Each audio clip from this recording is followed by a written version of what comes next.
Letícia aqui na minha frente, estou usando como exemplo porque ela está aqui, porque eu prefiro fazer o rapport com ela que com o Hermes. Né? Entendeu? Então se eu estivesse aqui, por exemplo, e eu estivesse conversando com ela, mesmo eu estando de pé, eu iria cruzar meus braços. Por quê? Porque ela está com os braços cruzados. Inconscientemente, os nossos corpos iriam dizer assim, nós estamos falando a mesma língua. Inconscientemente. É um exemplo. O espelhamento é uma forma de rapport. Né? Eu poderia fazer o rapport, como eu já mapeei ela, ela é uma pessoa mais visual, então eu queria falar com ela assim, olha só, eu queria te mostrar uma coisa. Olha só, eu queria te mostrar uma coisa. É diferente, você escuta o que eu estou te dizendo. O que ele está falando? Sabe? Não está no canal. Então eu estou falando rapport de duas maneiras com ela. Estou cruzando meus braços para o nosso corpo ficar igual. Eu estou falando com ela no mesmo canal representacional que ela usa. Tá?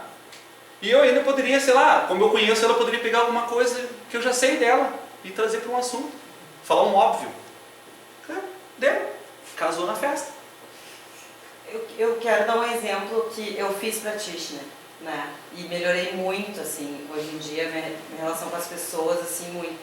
E teve uma vez que eu estava no trabalho e chegou um cara numa palestra que a minha chefe estava dando e ele começou a detonar ela, assim, e a gente não sabia quem era aquela pessoa.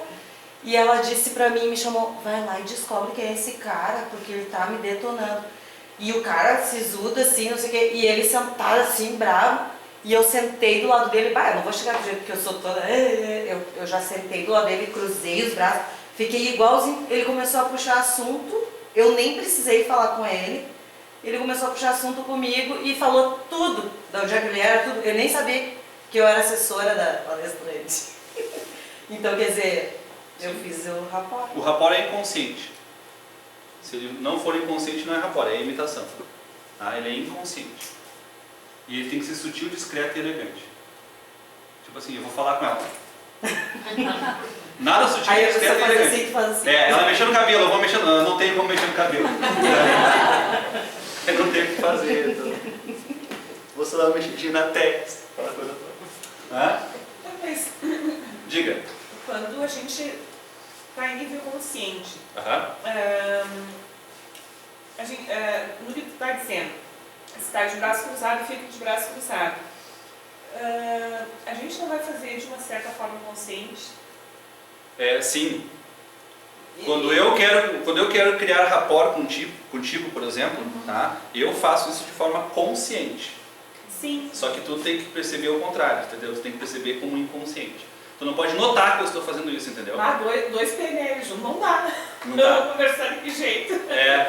Não, mas na verdade assim, aí é legal, porque daí não precisa ser consciente, entendeu? Aí naturalmente acontece. Sim, sim. Naturalmente, se quando as pessoas conhecem neurolinguística, tu vai ver que se é um cara que nem eu, que sou um praticante ferrenho, diário de neurolinguística, o encaixe vai ser natural. Não preciso nem usar da técnica, entendeu? Ela já está natural. Sim. Ela está no que o Robert Dilts chama de competência inconsciente. Ou seja, já sei aquilo ali tão bem, que é mais ou menos como assim, hoje tu dirige? Sim. Então tu entra no teu carro, tu não sabe nem que marcha tá, tu só vai indo. Vai no piloto automático. Bem isso mesmo, entendeu? Então, 2 practitioners ou 2 trainers, por exemplo, conversando, fica muito fácil, tu vê assim a fluir a coisa. Entra para a memória procedural. Exatamente, exatamente isso que é. Acontece também de uma pessoa praticar isso inconscientemente também, sim, porque afinal de contas agora que tu está falando, estou identificando assim, e eu me deparei com várias situações em que várias pessoas de repente me encontram e tu foi tão receptivo e começa a falar e de repente, meu Deus, como é que eu saio daqui agora?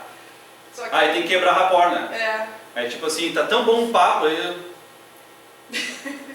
É a melhor técnica. Aí eu olho pra ti de novo, né? Aí eu fico sem falar nada, daqui a pouco eu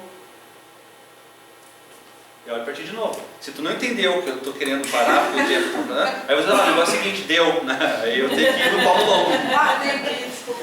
Eu tenho outro compromisso, tu me desculpa, tá muito bom o nosso papo, e aí eu tenho que dizer pra pessoa. Porque às vezes, se ela for muito auditiva, ela precisa ouvir. Se for uma pessoa auditiva, ela vai precisar ouvir o que tu diz pra ela. Né? É isso que acontece. Mas amor, eu te amo. Mas tu nunca me disse. Eu não preciso dizer. Preciso sim. A gente precisa ouvir. Então o que ela é? Auditiva ou carente, claro. Mas se ela quer ouvir, muito provavelmente ela é auditiva. Diz pra ela e ainda bota uma música de fundo. Fica mais melhor de bom. Tá? Nos negócios, pessoal, como vocês acham que a neurolinguística pode ajudar nos negócios? Na comunicação. Na comunicação, por exemplo, com a equipe de trabalho. Com aquela pessoa chata do teu trabalho. A Renate fez uma carinha assim, tipo, meu Deus, já sei quem eu estou pensando. Não olha para a Cris. Não olha pra Cris. Ela fez uma cara assim, no trabalho. Eu acho que eu tenho um monte de gente que eu posso fazer isso. Né? Ela ficou vermelha agora eu estraguei ela. Mas é isso, nos negócios a gente faz isso também. Trabalhar com equipe, trabalhar com rapport com as pessoas mesmo, um no outro. Se trabalhar. Negociação, eu vou falar daqui a pouco de negociação. Mas tipo assim, ó, eu tenho uma colega lá onde eu trabalho que ela tem a lixeira dela. A lixeira é dela. Não é de mais ninguém aquela lixeira. E a minha ilha fica aqui e ela fica na ilha do lado. Esses dias eu me virei e fiz assim e coloquei um papel. Este tipo de lixo não é para ser colocado nessa lixeira. Ok? É o nível básico. O Robert Dilts escreveu uma teoria, que é a teoria dos níveis neurológicos. Muito parecido com a escala de Maslow, por exemplo. Tá? Mas o primeiro nível neurológico da pessoa é o ambiente. Então, se eu estiver afetando o ambiente dela, eu posso ser mordido. Porque o cérebro reptiliano dela, que é o cérebro da ameaça, do instinto, ou eu mato ou eu morro, ele vem à tona. Ó, eu te avisei, esse lixo é meu. Sabe, o bicho quando ele faz um xixizinho lá para marcar o território, sim, nós seres humanos também, a diferença é que a gente não faz xixi. A gente marca psicogeograficamente.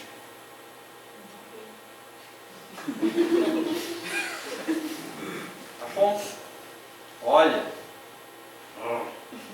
Faz alguma coisa assim para a pessoa saber, esse lixo é meu. O que eu vou fazer? Vou botar o lixo? Não, eu levanto e vou botar no outro. Por que eu tenho que ser o flexível do negócio? A minha mãe sempre dizia, meu filho, quem tem mais dá para quem tem menos. Então no meu caso, como eu tenho mais flexibilidade, eu dou mais para ela, porque ela não tem mais como mudar.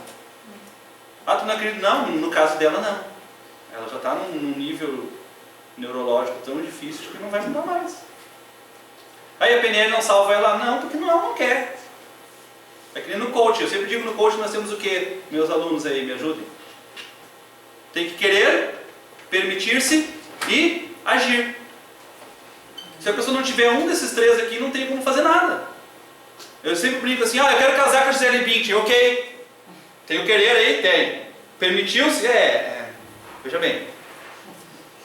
Já entrou em contato com ela? Já agiu? Ela sabe que tu existe? Veja bem. Não. Não vai sair do lugar. E outra coisa, né? O TBC, tirar a busanfa da cadeira. Porque se não tiver TBC, tu não faz as coisas. Se não tiver ação, aí eu quero muito casar com ela, mas se ela não souber que tu não existe, que tu existe, ela não vai casar contigo. Pode ser até a tia desdentada do bar da esquina. Tem que ter uma ação. Se não tiver ação, não vai resolver. Então nos negócios também a gente pode usar a PNL, nas vendas. Para vender, gente. Durante um tempo antes eu trabalho com um treinamento, esses dias eu estava fazendo a conta, há quase 20 anos. Eu comecei com 5 anos de idade. Né? E há quase 20 anos eu dou treinamento. E alguns deles de vendas. E é interessante que a gente vai aprendendo umas manhas, vai entendendo algumas coisas do comportamento humano aí, né? E a pessoa, tá, mas o que tu faz? Eu dou aula. De quê? De PNL. Então, eles trocam de assunto, porque não sabem o que é. É meio complicado isso. E aí na PNL a gente tem essa questão da flexibilidade, e aqui tem uma coisa muito legal. Tem a PNL, toda quando ela foi descrita lá na década de 70, ela tem os seus pressupostos. Um deles eu acho muito interessante, que é assim, as pessoas fazem o máximo que elas conseguem com os recursos que elas têm no contexto em que estão inseridas. As pessoas fazem o máximo que elas conseguem com os recursos que elas têm no contexto em que elas estão inseridas. Então veja bem, o que isso significa?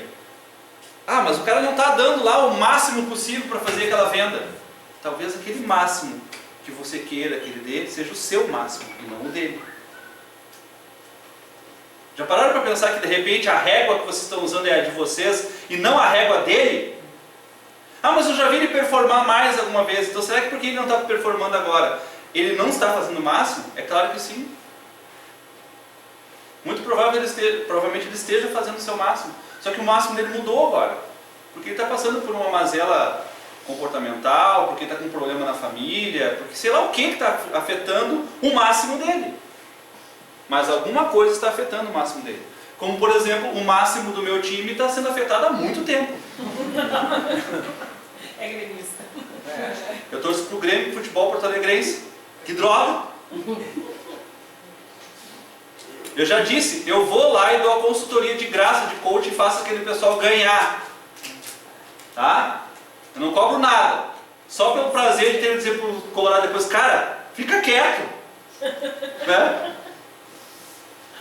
Mas eles nunca me quiseram, né? Então, deixa pra lá. E nas vendas a gente faz assim, eu trabalhei como corretor de imóveis um tempo. E dava aula no curso de corretagem de imóveis sobre vendas. E o que eu ensinava para as pessoas?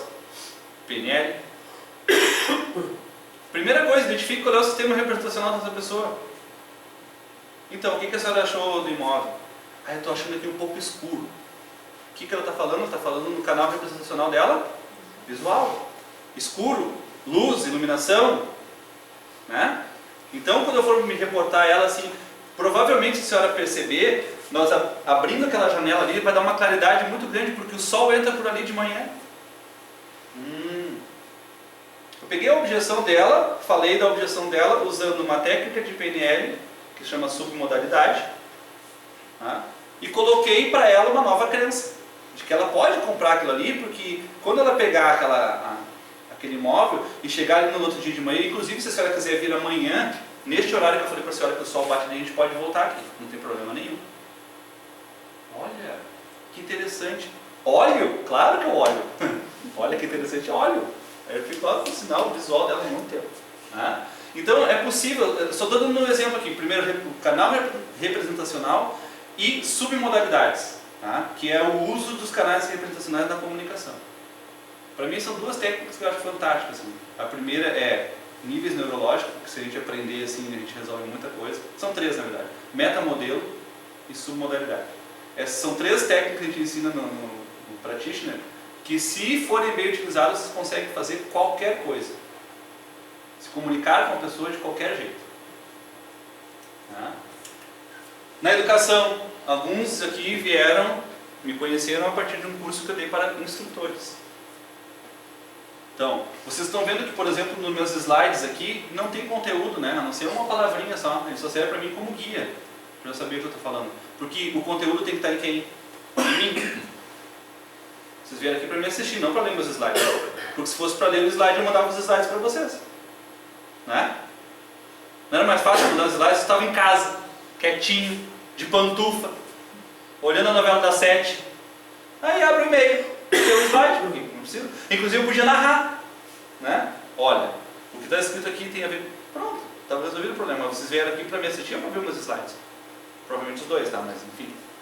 Então, isso eu ensino para as pessoas para elas aprenderem a dar aula, para elas aprenderem a falar com os alunos, no canal dos alunos, do jeito que os alunos querem ouvir, inclusive hipnotizando eles se for necessário. Estou mentindo? Meus ex-alunos aqui. Inclusive hipnotizando eles, né, Diógenes? Como o Diógenes está agora. Agora eu tirei do trânsito, obrigado, volta para a terra. Tá? Como é que se faz isso? Eu falei 7 mais ou menos 2, ou seja, de 5 a 9 estímulos. Eu vou contar um exemplo para vocês aqui de como que a gente pode fazer isso, tá? Era uma vez 2 monges budistas. Você sabe que ele tem um cabelo parecido com o meu, né? Ou seja, sem cabelo. né? Usam aquelas roupas enroladas no corpo. E eu não sei se vocês sabem, mas os monges eles fazem votos de não tocar em mulheres. Fazem um voto de não tocar no sexo oposto. Né? E eles estavam ali, passando por um rio, atravessando um rio, por entre o rio. Atravessando aquele rio na água. Né? Só que tinha uma correnteza muito forte. E na frente ia uma mulher franzina. De vez em quando a correnteza derrubava ela. Ela se levantava e atravessava o rio caminhando. A correnteza derrubava ela. Ela atravessava o rio caminhando. E estava com dificuldade. Até que os monges que estavam mais atrás alcançaram ela. Um dos monges pegou a mulher no colo e atravessou com ela. Porque ele era um homem forte, um homem grande. E atravessou com ela até a outra margem, sem falar uma palavra para ela. Quando chegou na outra margem, largou a mulher na margem, se despediu dela e os dois seguiram o caminho. Lá pelas tantas, aquele monge que não tinha carregado a mulher disse assim: você pegou ela no colo, né? Você carregou ela. Aí aquele monge que tinha carregado ela disse assim: eu carreguei ela, mas eu a deixei na margem. Você continuou carregando.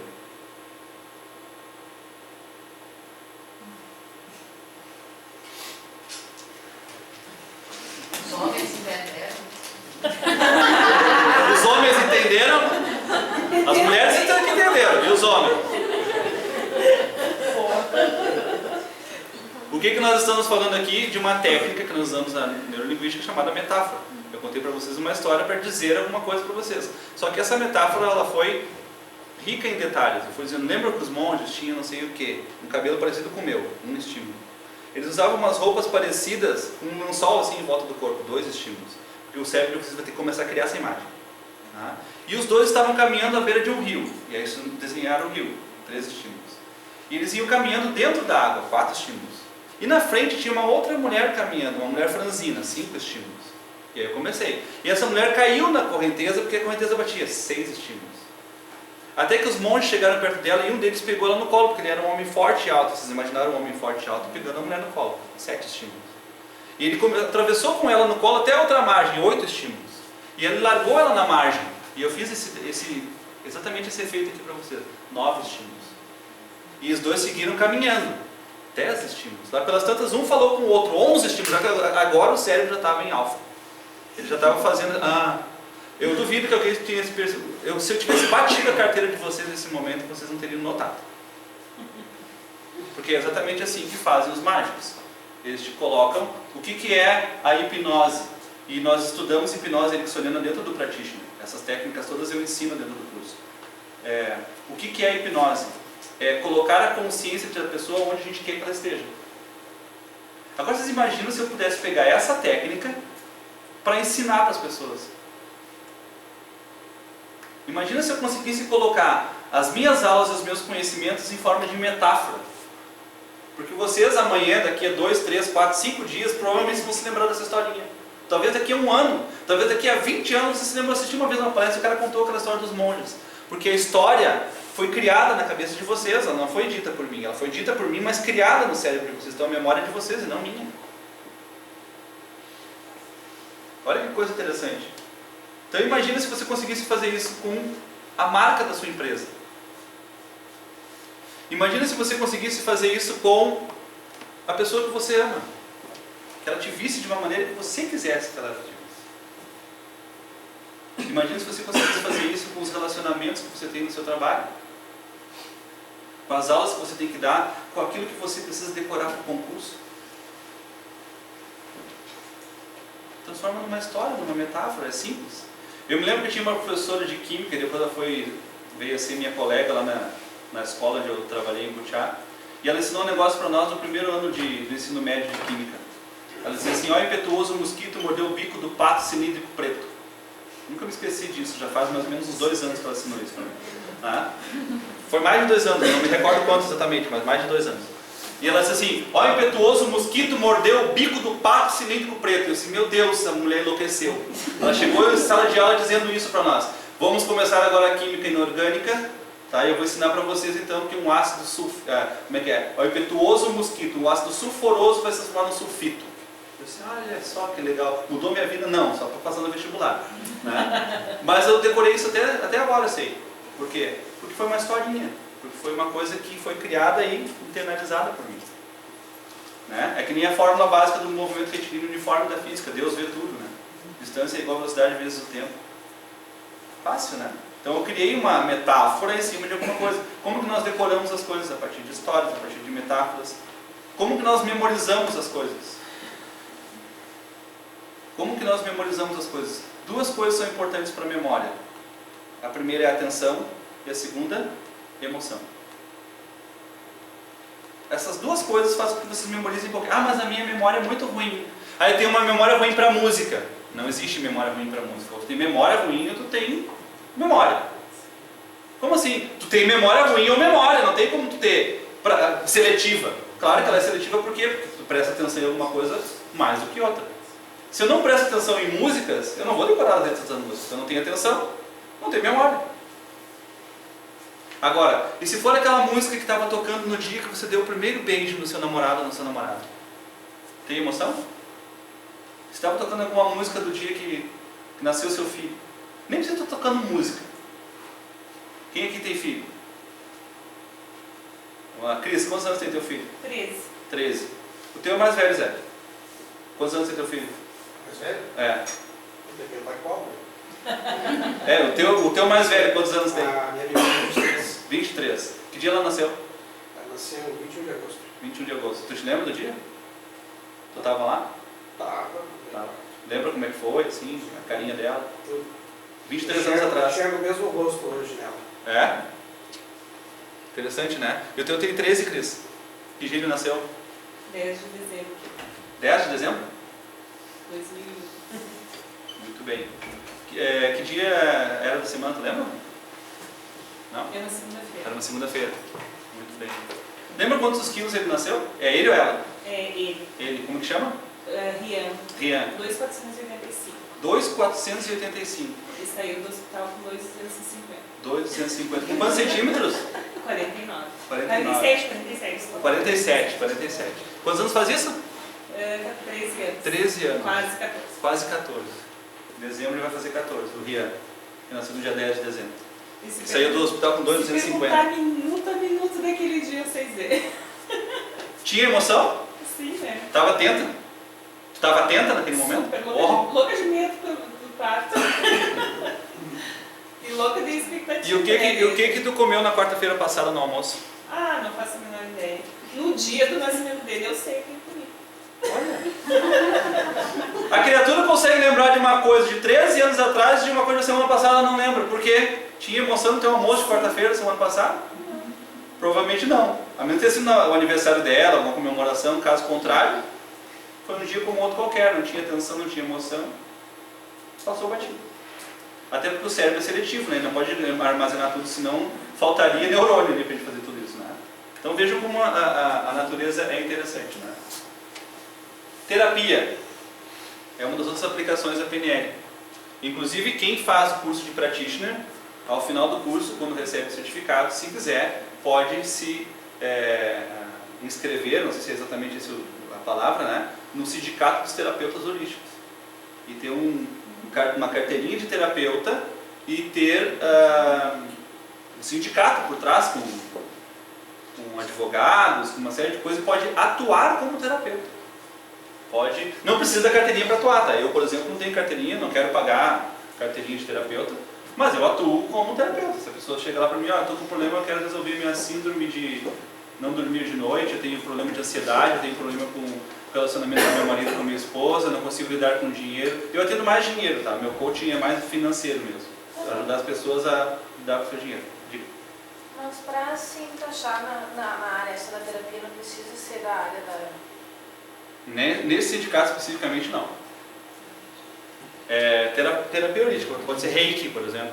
Ah, sim. Pode fazer PNL, pode fazer Practitioner, pode ser Master, pode ser formado em Rebirthing, por exemplo, né, o CFE, renascedor, que a gente chama. todos eles podem ter esse certificado, levar o certificado lá. Eles vão exigir uma comprovação de atendimento de vocês, uma ficha assinada pelo cliente que vocês atenderam. E, se não me engano, no Practitioner são 10 fichas, ou seja, tem que ter 10 atendimentos. Atender 10 pessoas, tem o certificado, manda para a pessoa lá, segue o baile. Tá? Terapia. Então, é uma coisa que a gente pode fazer com muita propriedade. Aliás, é uma das partes mais interessantes da PNL. Eu, particularmente, gosto muito. Eu faço terapia, é engraçado que às vezes eu faço terapia no almoço, né? Meus colegas ali me chamam, normalmente as meninas, Robson, preciso te falar uma coisa, dá para nós almoçar hoje? Eu assim, dá. Qual é o problema dessa vez? Ah, meu filho. Estou com um problema em casa, meu filho. Então tá, vamos lá. E aí, uma horinha lá, normalmente aquele dia nem como direito, só fico ouvindo. E aí, se for possível, eu aplico uma técnica no almoço mesmo. Né? Agora, se for uma coisa meio cabeluda, vamos lá na minha salinha, eu deito tudo no colchonete e a gente vai... eu vou hipnotizar ela, tá? Só isso. Tá? Tem uma questão muito ética no nosso atendimento. Certo? Ah, mas tem que ser só deitado no colchonete. Eu prefiro deitado no colchonete, mas dá para fazer o rebirthing, por exemplo, ou até a própria hipnose sentado numa poltrona. Tá? Eu prefiro que daí a pessoa fica mais relaxada, fica na dela, bota uma musiquinha, um cheirinho. Tá? E aí as pessoas... Então aqui é uma coisa muito interessante. Se você tiver essa capacidade terapêutica, inclusive para ajudar o pessoal da sua equipe, nos seus negócios, na sua educação e tudo mais. Então assim, ele é uma colcha de retalhos que a gente pode ir fazendo uma série de coisas. Tá? Aqui tem o que a gente estuda, por exemplo. Eu deixei aqui para vocês. Esse slide eu não concordaria de jeito nenhum em colocar ele. Se tipo, meus alunos me perguntassem, professor, esse teu slide está horrível, que eu não consigo ler nada. Tá? Não é para vocês lerem mesmo. Tá? Mas se vocês quiserem... Por que eu botei aqui? Eu pedi o e-mail de todo mundo aqui, porque depois dessa apresentação eu mando para vocês. Vocês estão vendo que está sendo filmado, vai ser colocado depois no YouTube. Tá? Vou mandar o link para vocês, vai ser um link restrito, só vocês vão ter acesso a esse vídeo. Tá? E podem tirar dúvidas, mandar e-mail depois, o que vocês quiserem. Tá? Então, o que a gente ensina? Sistemas representacionais, o cérebro triúnico, que é aquilo que eu falei para vocês, o cérebro reptiliano, neocórtex, sistema límbico, ciclo de aprendizagem, modelo TOTS, ecologia, squash visual. Squash visual, por exemplo, é uma ferramenta que a gente usa para... eu tenho um comportamento de roer unha, eu queria parar de roer unha porque eu fico sempre com os meus dedos em carne viva. A gente faz um squash visual ou um swish, dependendo da situação, que é uma outra técnica, que daí a gente muda comportamentos fazendo uma técnica e é muito interessante. Flexibilidade, estratégia Disney de criatividade. Essa aqui é fantástica, eu ensinei para os meus alunos de coaching, né? Estratégia Disney de criatividade. Acordo condicional, rapport, liderança, condições de boa forma, de boa formulação de objetivos. Às vezes as pessoas não alcançam seus objetivos porque elas não sabem o que elas querem.